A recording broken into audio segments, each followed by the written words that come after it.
Day 4. Here we are out in the desert, about to enter El Malpay. It's quit raining. It rained hard during the night.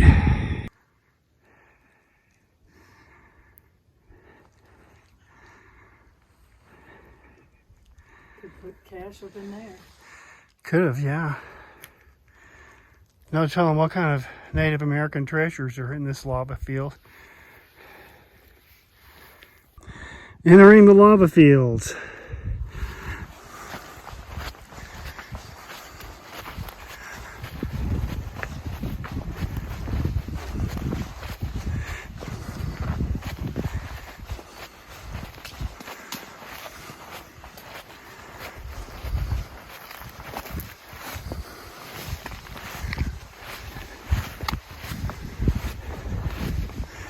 Oh, they little Karens around here. They don't mess around.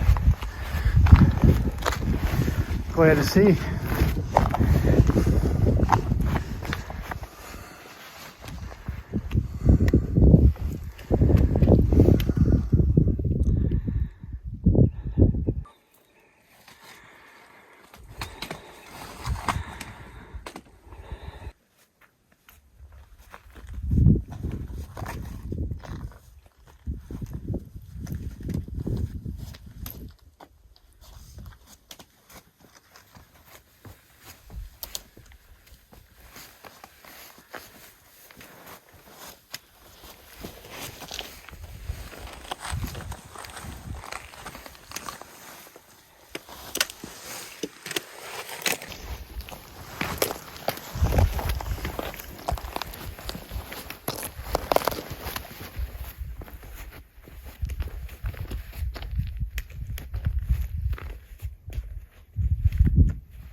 See the next one?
Make quite a campsite. I'm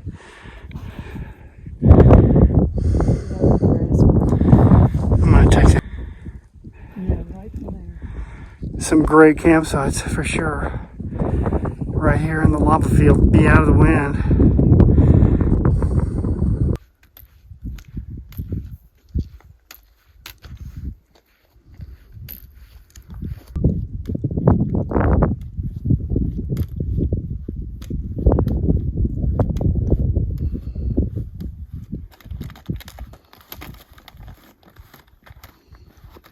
Well, now we're out of the lava field and into the open prairie in a little snowstorm. Coming up on our food and water cache. Gate? We don't need no stinking gate. Where is the gate? Is there a gate? We're gonna have to go under. And here's our cache. Safe and sound.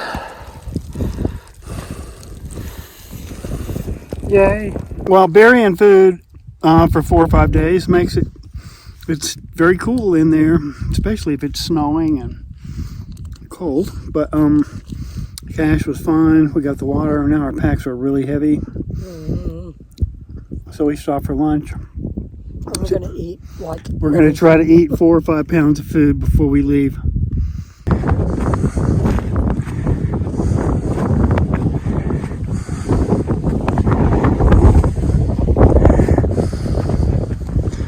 Looks like we're headed towards some trees in the distance. Give us a little more cover.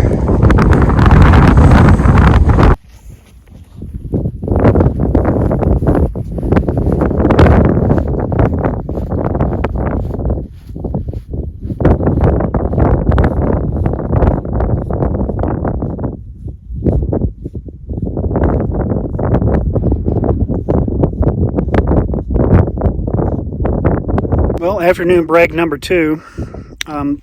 The trail disappears sometimes, like it does down near the border, and there are cairns to follow. For the most part, they're pretty apparent, though. The weather is pretty raw. It's in the 50s or maybe high 40s with a constant wind. Right now, it's pretty light, 5. I guess up to 12, maybe 15, possibly. So just kind of a raw day. Started out with snow, and now it's just that. And I think a coyote's been walking along here.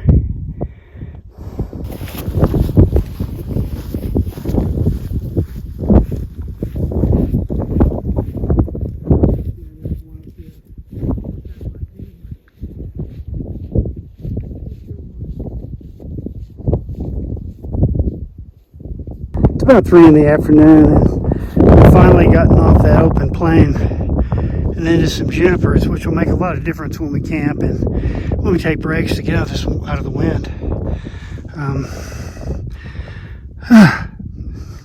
About 4 or 5 more miles to go to where we're going to stop this evening near a water source. Well, started with snow. We're ending up with sun. It's great. We're in the nice sheltered trees too. Things are looking up. Oh, it's a real trail now with signs and stickers and everything. There's a trail here. Cool. This is way easier than the last one because I can actually reach it without having to do a tow hook to keep from falling in. This is good water.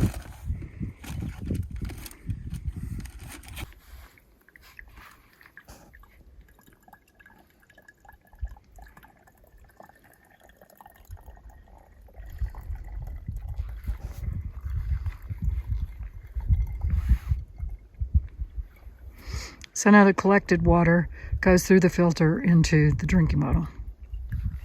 We've got a pretty good record. We've never been sick from any filtered water we've gathered, and it's we've gotten it from ugly places. This tire was a pretty good place to get water, really. It was very clean. And you can see when you filter it, it's just clear as water comes out of your tap. When you set up camp, there's 3 things you got to do right away. First is filter water for the night and for the next day. The second is to get up the tent. And the third is to, put up the bear line if you need to. Now here, we think the odds of seeing a bear are pretty low. So we got food next to us when we're asleep. But when we've been in Montana and Idaho and Wyoming and Colorado, we aren't so careless. Plus, this is not a spot where people camp very often, so bears are not accommodated to or used to seeing this as a place to get food. That's our rationalization for not going to the trouble of hanging up bear bags. So that's the situation. Well, this is our night 4 camp, and pretty good camp actually. It's a good flat spot, sunset.